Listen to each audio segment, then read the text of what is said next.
just some housekeeping items that you may not be aware of. So first of all, you guys are at the Blockchain Center. The Blockchain Center is a resource hub and an event space for blockchain talent, for blockchain companies, and we are focused on building up Miami.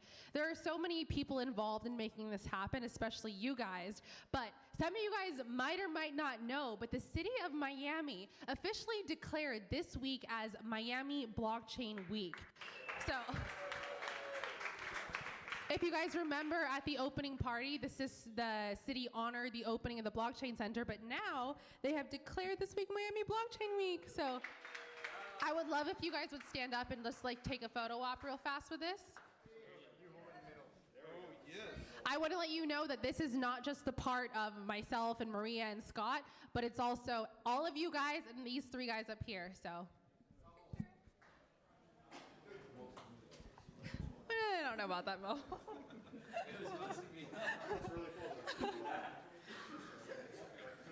So there's a ton of events this week. It started off with Mo opening up the Bitcoin conference in 2012, but since then we have had so many different events. So for a full list of events, you guys go to blockchaincenter.com/blockchainweek and you can see what's going on, okay? Yeah, super cool. There's a lot of typos, sorry. Welcome to Miami. So, unfortunately, we had ordered some extra microphones for you guys, but they didn't come in the mail yet. So I am going to just pass it along. I've already prepared you with questions. So the topic of this panel is Miami's history and future as a tech hub. And the purpose is to show people that Miami is going to be the crypto capital of the Americas and that our business district, which is downtown Miami, is growing. So Miami is an ideal place for all these international companies to set as home base in the United States. So I think Maria had already introduced our people, but what I'm gonna start with is if you guys could please just introduce yourself and then provide a brief description of what you do. Hello, everyone. Kevin Ruiz, Miami Downtown Development Authority. We are an independent agency of the City of Miami. We're funded through a special tax levy, and we're governed by a 15-member board, one from the state, county, and city. The other 12 are people that either live or do business within our district. Our district, it's not a hard rule, but essentially east of 95, Brickell, downtown, and parts of Edgewater. So our mission is to grow, strengthen, and promote the economic vitality of downtown in Miami. A little bit about myself. I'm a third-generation native of Miami. We do exist. Yeah! I went to the University of Florida for undergrad, and I got my MBA at so I'm pretty much as local as you can get. And what's neat for me is given my background, I'm used to selling a product or a service, but in this role, I'm selling a city, I'm selling a place, I'm selling an idea, and that's really motivating and wonderful to do that every day. Hello, my name is Mo, and I am the founder of the North American Bitcoin Conference. We bring people together in the community for the last 7 years, and we have a lot of fun doing it. Well done. Hi, I'm Andrew Barnard. I'm CEO, co-founder of Bitstop. We put down the first Bitcoin ATM in Florida, in Miami, in 2015. Since then, we've grown to about 200 Bitcoin ATMs in about 10 different states. I am also co-founder of HODL Wallet, which is HODL Wallet. It's a simple Bitcoin wallet that we actually created for our customers. And last but not least, I also co-founded the Miami Bitcoin Hackathon in 2015. And we are actually having our 6th Bitcoin Hackathon this weekend. So if you're a developer or if you know developers, I'd really appreciate if you could spread the word. We want to get as many local developers as possible out to the hackathon to build some really cool and interesting apps. And this year, it's going to be not just Bitcoin BTC, but also BCH and BSV. So we're going to switch it up a little bit, and we're doing it for the first time ever at the Miami Blockchain Center. And I'd also like to thank Eryka and Scott, Maria, everybody else with the Miami Bitcoin and Blockchain Center. They're doing a lot of great work, aggregating the interest and curating a lot of the talent in this in South Miami and South Florida It's very, very important, and happy to be here and share my experience and knowledge with you guys, and learn from you as well. Thank you. So each of these guys are actually, yeah, clap, give it up for them. So each of these guys are actually throwing or sponsoring an event this week. So Mo is throwing the main reason why everybody came to Miami this week, the North American Bitcoin Conference. Drew over here is sponsoring the hackathon. And during the hackathon, the Downtown Development Authority has sponsored a job fair. So if you guys are looking for tech talent, or you are a tech talented person and you're looking for a company, please come here on Saturday from 11 to 6. So just to start off on the panel, many people in the United States don't understand the need for crypto because currency in the United States is relatively stable. However, in Latin America, there is a real use case for it. We see this in Venezuela, in Argentina, in Colombia. So with Miami being the door to Latin America, we are already the Silicon Valley of Latin America here in Miami. We have a real opportunity to make this the crypto capital of the Americas. So can you guys each answer why you chose Miami as your location of choice personally or for your business? So it was pretty just simple for us. I'm from Miami. I was born and raised here. I'm another native. And I just wanted to see what it would be like to put down the first Bitcoin ATM. This is 2013. Like, probably most of you didn't even care about Bitcoin or even heard of it back then. I was kind of a hobbyist, and I just wanted to see what it would be like to bring the first one to Florida. We put it in Wynwood at this cafe, which no longer exists. But once we saw the demand, it was kind of eye-opening because I personally am not the demographic that would use a Bitcoin ATM. A lot of the people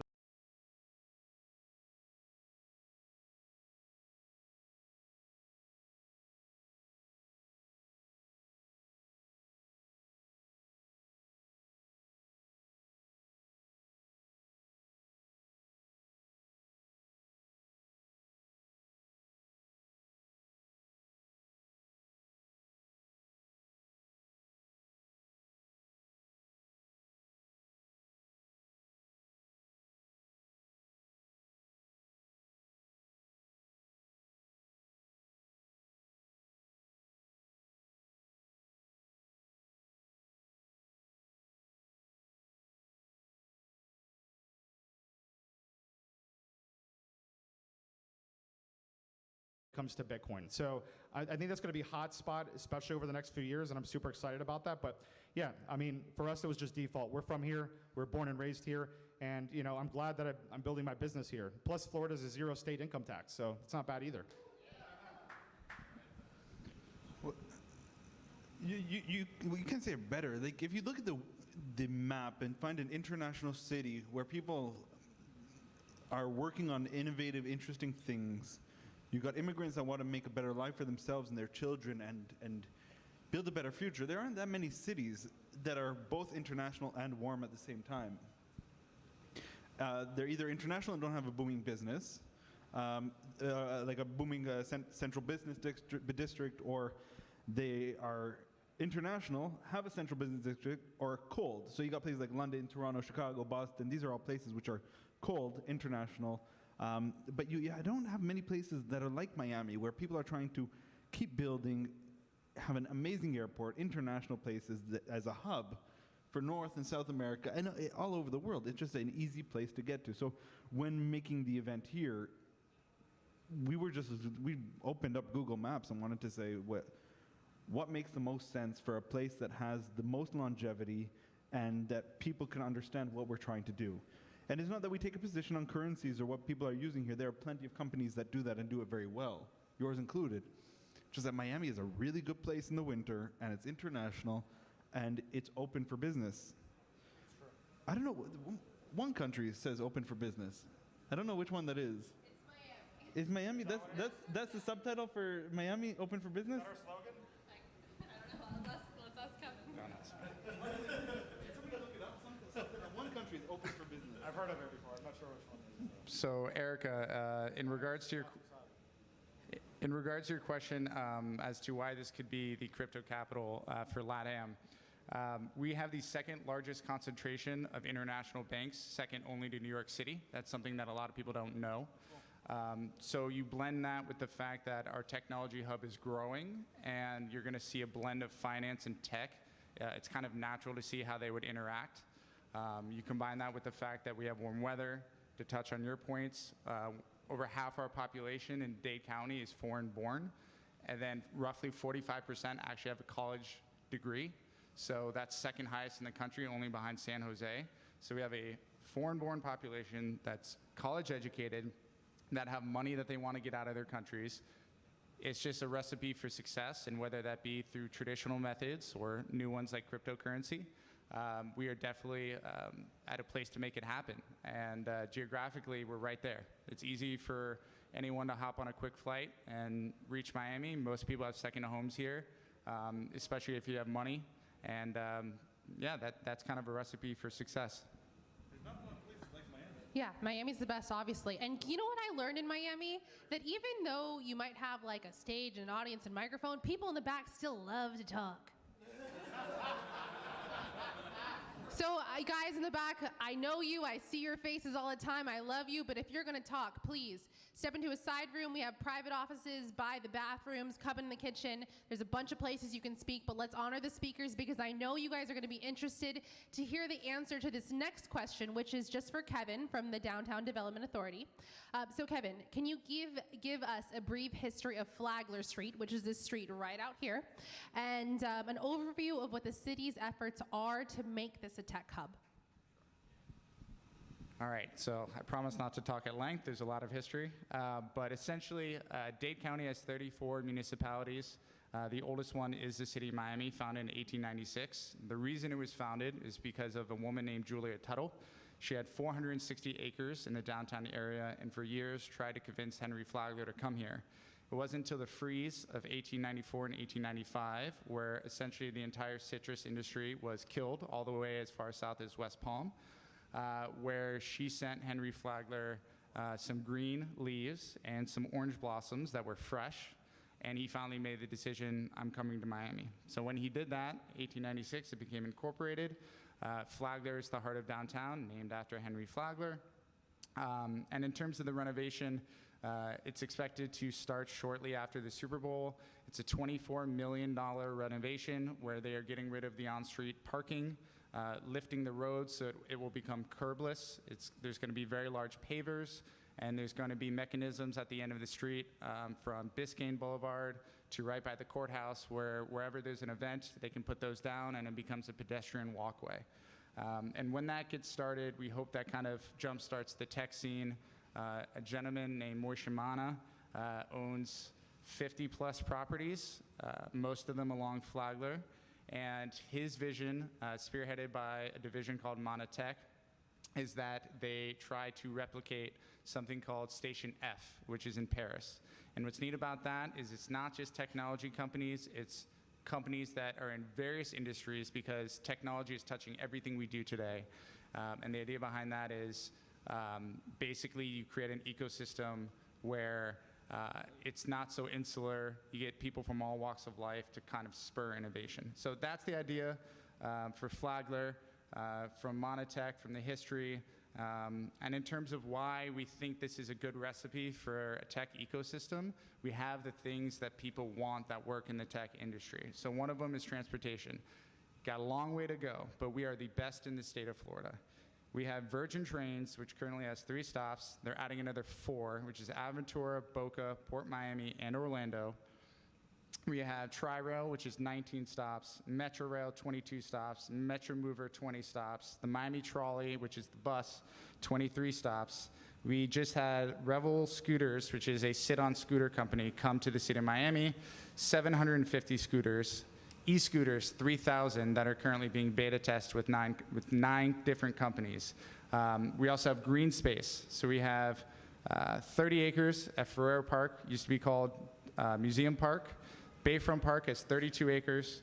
Baywalk It's a really cool law or an ordinance in 1979 that said if you develop on the waterfront, you have to have 50 feet of setback with a 25-foot wide walkway. And the idea behind that was that they wanted to preserve the waterway for the public. It didn't want to just be for private entities. So there's only 2 parcels left that still haven't made it a fully connected 5-mile trail that goes all the way from Midtown all the way down to the Miami River. There's a lot of unifying factors going to that. We just installed 36 lights, LED lights in Bayfront Park, 10 in Parcel B that are LED controlled so they can be turned any color for any holiday. And there's going to be a lot of unifying factors such as signage, design that are going to be coming the next couple years. The underline is a 10-mile linear park. First phase is done in June 2020. That's going to connect to the Ludlam Trail down south, which is a 6-mile linear park. So we have the green space, we have the transportation, we're going to have the tech ecosystem with Monotech, and you have a fully supportive government that is, especially with, I don't want to speak for the mayor's office, but everything he's done has been supportive. I mean, there's the proclamation.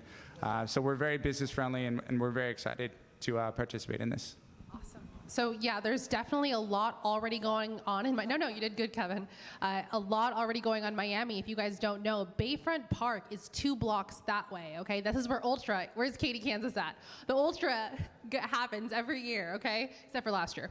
And then Flagler Street, right behind us, $22 million approved.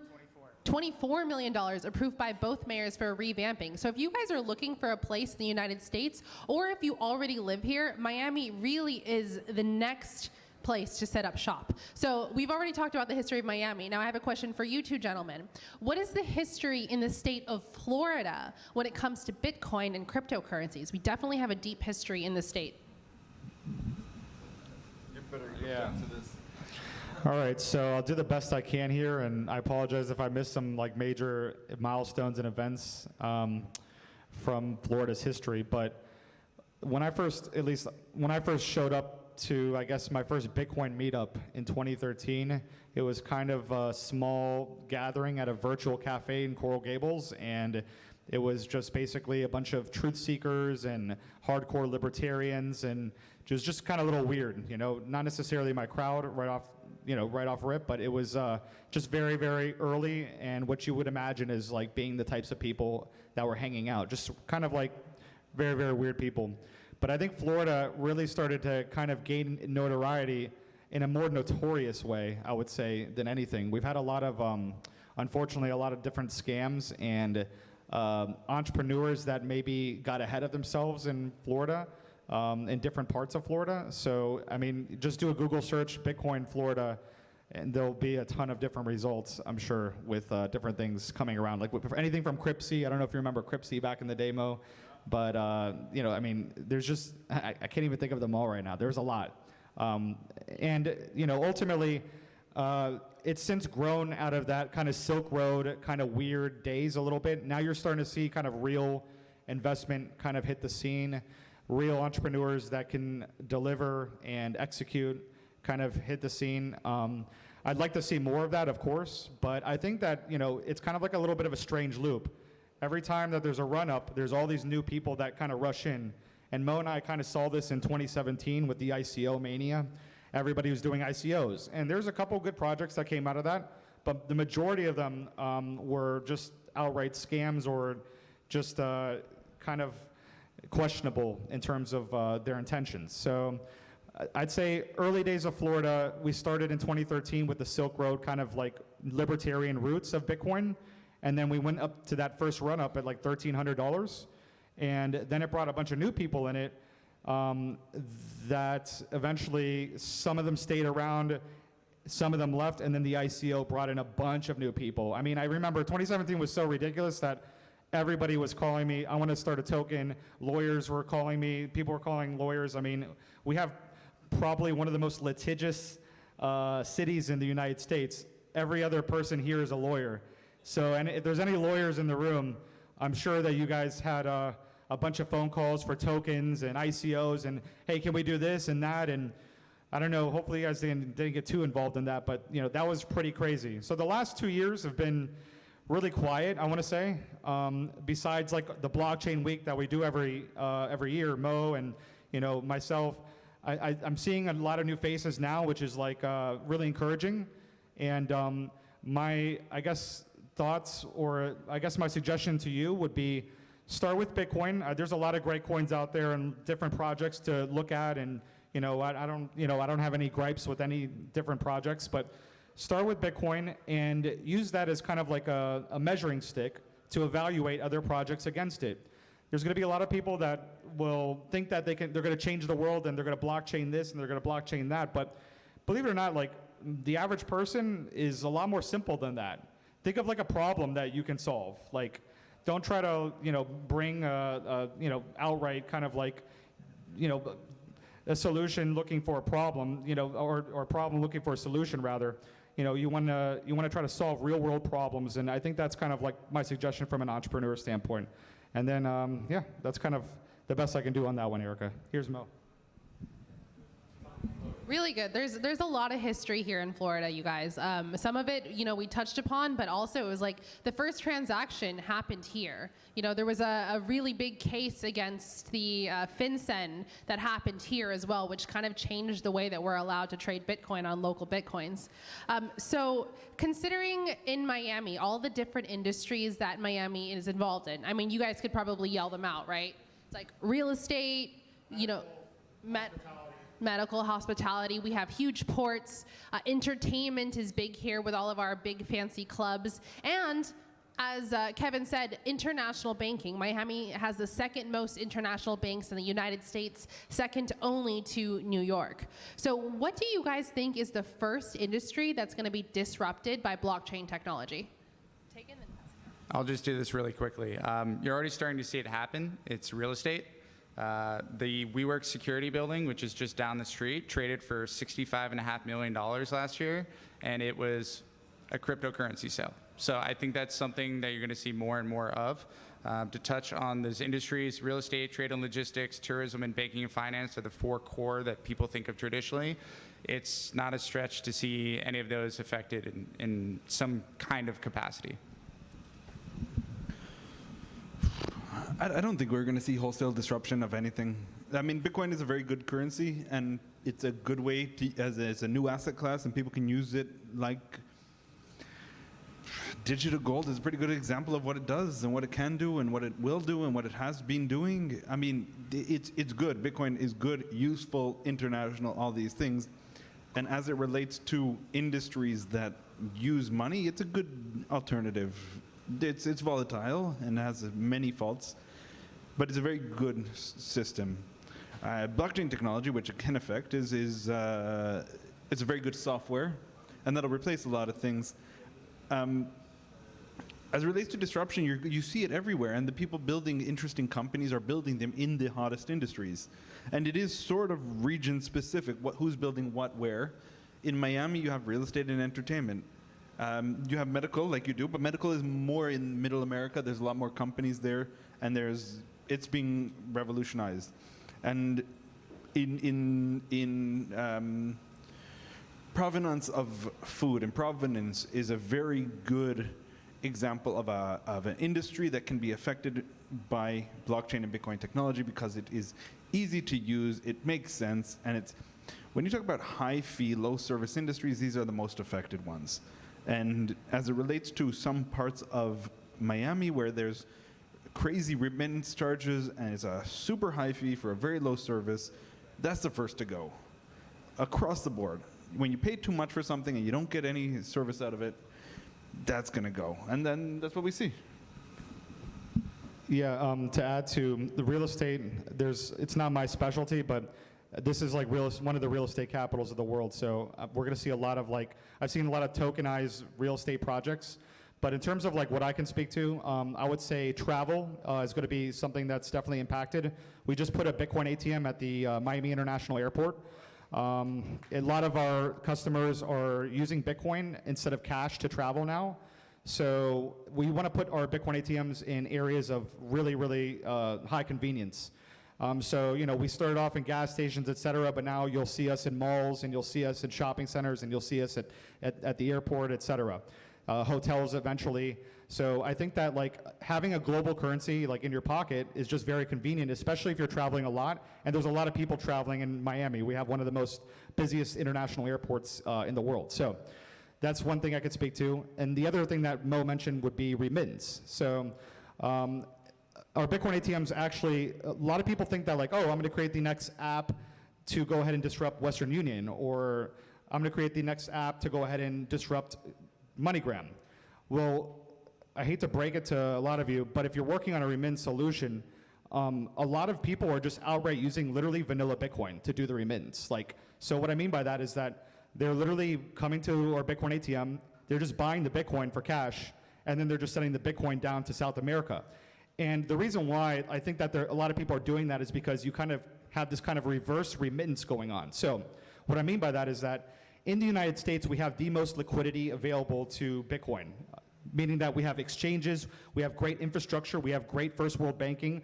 It's actually the cheapest Bitcoin you can buy is here in the United States. You're going to get the best spot price possible here in the US, anywhere in the world.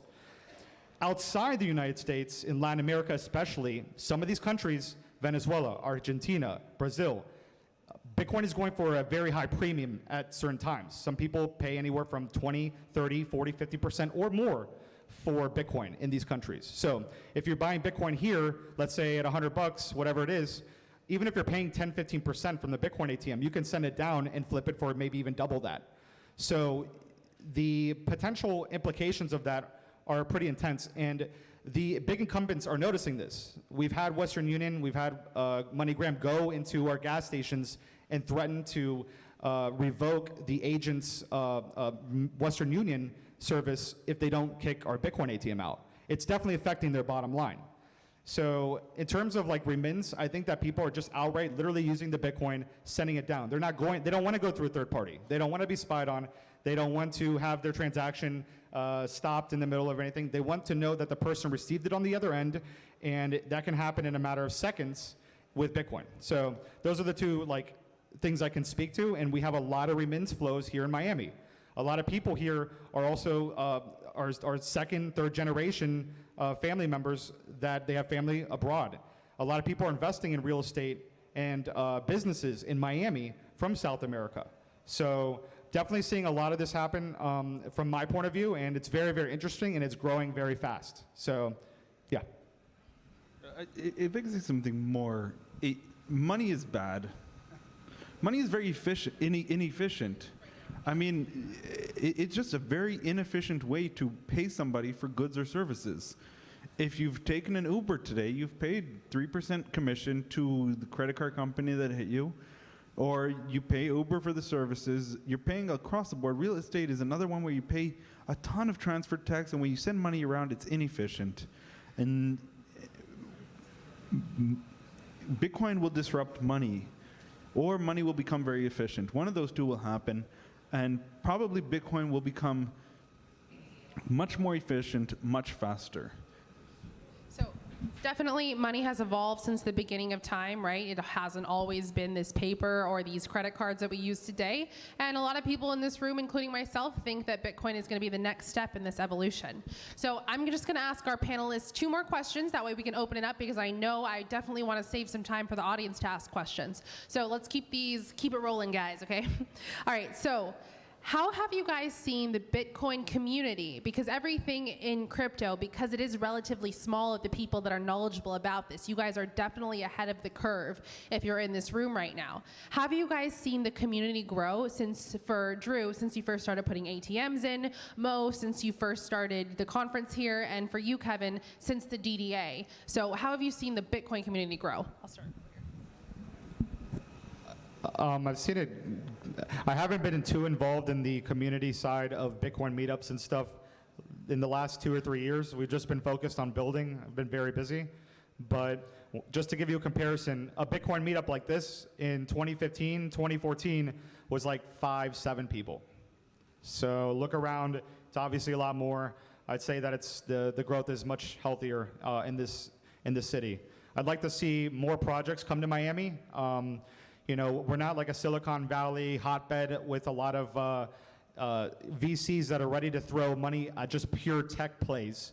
They're ready to throw money at real estate, at medical. They're ready to throw money at hospitality startups, which is definitely cool also. But I'd like to see more investment from universities, from venture capital, angel investor networks, and also from rich Bitcoiners who made decisions early on to invest in cryptocurrency and did very well for themselves. Hopefully a lot more of them will move to Miami, take advantage of the of state income tax and so forth. But we'll see. We're fighting with Puerto Rico right now on that. So. Puerto Rico's laws just changed though. 2020. Yeah, Puerto Rico's tricky when it comes to Bitcoin and dodging tax. Miami's evolved a lot, and Miami's been very good in that it has been one of the few places that, despite a couple of criminal cases, has always been open and encouraging to startups. This mayor is super open, and this is great. It's fantastic. Wow. It's like another vote of confidence that we're on the right path. The people are hanging out here. It's been an encouraging and open space, and people are aware of the risks and opportunities of crypto, and they're becoming more educated with events like this of what the risks and opportunities are. But you also have this huge push from things like the DDA and the mayor's office, where they're trying to encourage people to be involved in tech as it relates to Bitcoin, be involved and join the community. And that's promising. And that wasn't here before, and that is the reason why there's been continued success here and less continued success in other cities. All right. Thank you for that. Being sensitive on time, I'll keep my answer short. To your point, I'm here. And I think on top of that, we're sponsoring an event this week with Blockchain Center with an emphasis on the career fair and job placement. And there's events like these. These did not exist 5 years ago. And that's a very small time frame for something to go from 0 to where it is today. So you just take the multiplier effect, you go another 5 years, and hopefully it expands just as quickly. Not to be overly optimistic, but in terms of technology, we're all focusing on it, not just Bitcoin and cryptocurrency. And we really think this can become a hub for technology as a whole, and the entire umbrella for which that contains, biotech, health tech, cryptocurrency, physical. I don't know about that, but we have 5G poles going in across the city. We want to be a connected city. We're doing everything we can, because if you invest in today, you invest in tomorrow. Awesome, you guys. Well, give it up for our panelists.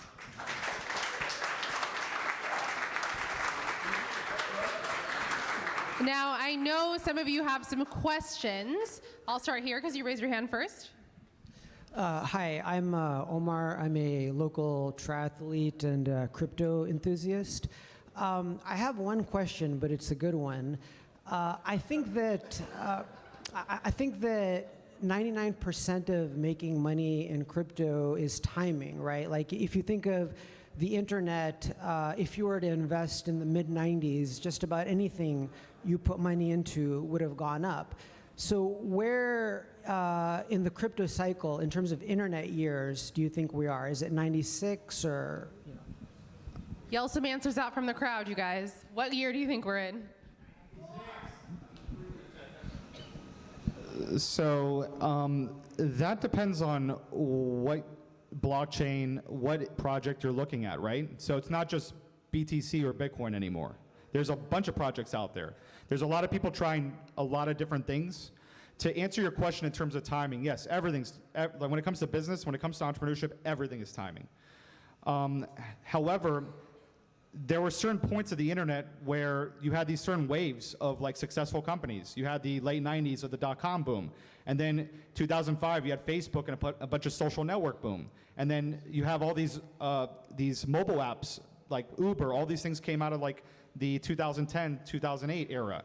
So you're going to see the same thing happen in Bitcoin. You have a bunch of the early founders and entrepreneurs that took like the biggest, greatest risk, starting exchanges, starting the roads, bridges, and tunnels, the basic infrastructure that's needed, similar to the internet, where we just needed, let's get some landlines, let's get the actual just infrastructure to run the internet. Then you actually will have companies build on top of that. So don't get disheartened, or don't worry if you're like, oh, I showed up too late, it's over. I felt like when I showed up in 2013, I felt like I was too late, like that. So every day I get more and more optimistic, because I'm seeing brand new projects, not just Bitcoin related, but I'm seeing other things Bitcoin's forking. There's new innovation going on all the time. And if you look deeply at these projects, get involved in the forums, get involved in the communities of these projects, you're going to find some very, very, I mean, the smartest people I've ever seen in my life are on Twitter, you know, and yeah, Mo specifically. And yeah, so I would say timing is definitely everything, but there's waves to this. There's going to be layers happening, and try new things, solve real world problems. And yeah, I would say that like BTC, yeah, we're probably like 1999, but BSV, I think we're like all over like, you know, 1995 again. It's like it's starting all over. It's like a strange loop. Yeah, I think the days of the crazy get-rich-quick stuff is probably over. Do you say you're a local triathlete? So, I mean, you understand just as much as anybody else, if you find a niche and you work your ass off, something happens. And that's what's happening in this industry. People are finding their own niche, working their asses off for a couple years, and you got to be smart about it, and you talk to people here about your new idea. Everybody's open to hearing something. Everybody's open to helping you out. And they just work really hard for a long time, and something good happens. I don't think it's a numbered date. I think it's just to work hard and crowdsource advice to see what people think and to improve your ideas. So he actually attended a class this weekend that we hold with the Blockchain Institute of Technology and Blocks EDU, and you got a certification this weekend, right? Yeah, so he definitely is very knowledgeable in it right now. Ask him questions, guys. So any other questions? Okay. This question's from Kevin. If you can tell us, what is your pitch for Miami companies that are thinking about setting up base in United States? 30 seconds or less. You got an elevator pitch now, Kevin. All right, well, I'll try to be concise. We have a tax advantage, so no income tax. Our corporate tax is 5.5%. It's very, very low, business friendly. You also have a daytime population in the city of Miami. It's 250,000. In 2018, we had 92,000 citizens in our urban core, expected to be 110 by 2021. That's a 20% increase. That's dramatic, and I think that's going to the story that we're telling, that people don't want to drive. They want to live, they want to work, they want to play in the same area. We have the restaurants, we have the infrastructure, we have the green space. Again, we have a talent advantage. There's over 250,000 people in our universities right now. That's not even including the technical schools. And there's definitely some debate as to whether or not they're in the right programs, but we're getting there with campuses like MDC, which has the Idea Center, and Magic. So yeah, that's 30 seconds. I could go on all night, but I promise I won't. Move to Miami, guys. All right, anybody else have questions in the audience? Going once. Awesome, okay. No questions. So, as you guys know, we do love Miami. We love Flagler Street. We have 20% off at Lost Boy. Who's been to Lost Boy with us before? Yes, Lost Boy is right down the street. It's one of those hop-in places. So we want to invite you guys to stay here, mingle, come talk to our panelists today. They have a lot of knowledge, and definitely come enjoy the rest of the week. Afterwards, we're going to kick you out, and we're all going to go to Lost Boy if you guys would like. Sorry? Okay, yeah, Maria's reminding me. So if you guys are just, once again, this upcoming week is Miami Blockchain Week, officially declared by the city of Miami. There are so many different events going on. If you are looking to know what's going on, go to blockchaincenter.com/blockchain week. So thank you so much, you guys, and please enjoy the rest of your food.